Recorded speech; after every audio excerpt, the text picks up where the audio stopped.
உழவர் உறவுகள் அனைவருக்கும் முதற்கண் வணக்கம். இந்த கூட்டுறவு பயிர்க்கடன் தள்ளுபடி பிரச்சனை இல்ல, அடுத்தது என்ன போராட்டம் விவசாயிகள் கேட்டுட்டு இருக்கிறீங்க. கடந்த ஆகஸ்ட் 20ஆம் தேதி திருச்சியில 15க்கு மேற்பட்ட விவசாய சங்கங்கள் ஒன்று கூடி செப்டம்பர் 1ஆம் தேதியிலிருந்து வருகிற செவ்வாய்க்கிழமைங்க சென்னையில எழும்பூர் ராஜரத்னம் ஸ்டேடியத்தின் முன்பு போராட்டத்துக்கு ஒதுக்கப்பட்ட இடத்துல கோரிக்கை நிறைவேறும் வரை காலவரையற்ற உண்ணாவிரத போராட்டமும் தொடர் காத்திருப்பு போராட்டம் நடைபெற இருக்கிறது. ஒரு 50 விவசாயிகள் உடல் தகுதி மனிதவளமே மிக்கவர்கள் இந்த கோரிக்கை நிறைவேறும் வரை காலவரையற்ற உண்ணாவிரத போராட்டத்தில் ஈடுபட இருக்கிறார்கள். அவர்களுக்கு ஆதரவாக 1000க்கும் மேற்பட்ட விவசாயிகள் தொடர்ச்சியாக அங்கு காத்திருப்பு போராட்டத்தில் ஈடுபட இருக்கிறார்கள். போராட்டம் நீடிக்கும், கோரிக்கை நிறைவேறும் வரை சென்னையில நடக்கும். ஏன்னு பாத்தீங்கன்னா, தேர்தலுக்கு முன்னாடி தாவக தேர்தல் வாக்குறுதி கொடுத்தாங்க, விவசாயிகள் வாக்குகளை பெற்றாங்க, ஆட்சிக்கு வந்தாங்க. வந்ததுக்கு அப்புறம் சொன்னது செய்யல, ஏமாத்தினாங்க. ஏமாத்தினதுக்கு அப்புறம் நம்ம எல்லாரும் கூட்டுறவு சங்க அளவுல, வட்ட அளவுல, மாவட்ட அளவுல, மாநில அளவுல மிகப்பெரிய போராட்டங்கள் எல்லாம் நம்ம நடத்தணும். எல்லா விவசாய சங்கங்களும் இந்த போராட்டத்தை நடத்தினாங்க. தமிழக விவசாய பாதுகாப்பு சங்கம் மிகப்பெரிய அளவுல கடந்த 2.5 மாச காலமா இந்த போராட்டத்தை முன்னின்று செஞ்சுட்டே இருக்கோம்.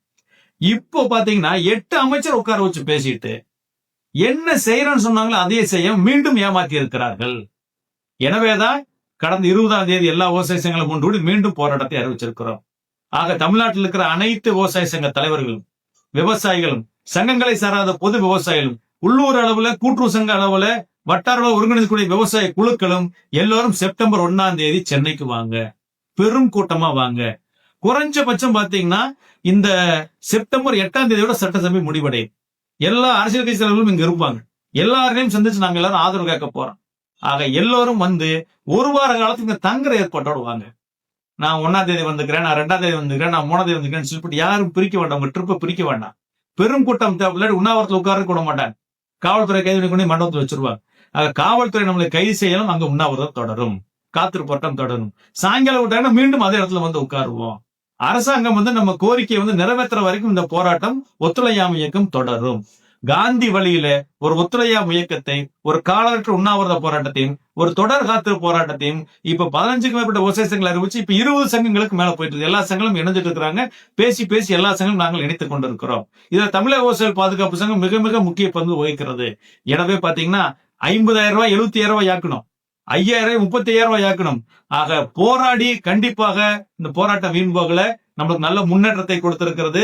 விவசாயிகளுடைய சங்கங்களை நல்ல ஒற்றுமை உருவாக்கி இருக்கிறது. எனவே தமிழ்நாட்டில் இருக்கிற அனைத்து விவசாயிகளும் சங்க தலைவர்களும் பெருந்திரளாக சென்னைக்கு வர வேண்டும், கூட்டத்தோடு வர வேண்டும். வந்து தங்குறதுக்கான ஏற்பாடுகள் நீங்களே பாத்துங்கன்னா, அத்தனை பேருக்கு நாங்க ஏற்பாடு பண்ண முடியாது. 2000 பேருக்கு மேல தினசரி வர்றதுக்கான வாய்ப்புகள் இருக்கிற இடத்துல நாங்க அவ்வளவு தூரம் நாங்க ஏற்பாடு பண்ண முடியாது. வந்து எல்லோரும் இங்க தங்கி இருந்து பிரச்சனையை முடிச்சுட்டு ஊருக்கு போலாம் வாங்க. அங்க ஊர்ல உட்கார்ந்து போராடி என்ன பண்ணணும்? சென்னைக்கு வருவோம், உட்காருவோம், போராடுவோம், உண்ணாவிரதம் இருப்போம். தலைமைச் செயலகம் நடந்துட்டு இருக்குது, சட்டசபை நடந்துட்டு இருக்குது, எல்லா கட்சி தலைவர்களும் இங்க இருக்கிறாங்க, எல்லா விவசாய சங்கத்திலும் வர இருக்கிறாங்க. விவசாயிகளும் பெருந்தலாக இருக்கும் போது எல்லாருமே சென்னை நோக்கி செப்டம்பர் 1ஆம் தேதி வந்து சேர வேண்டுமாய் அனைத்து விவசாய சங்கங்களின் சார்பில், தமிழக விவசாய பாதுகாப்பு சங்கத்தின் சார்பில் உங்களை எல்லாம் அன்போடு கேட்டுக்கொள்கிறேன். நன்றி, வணக்கம்.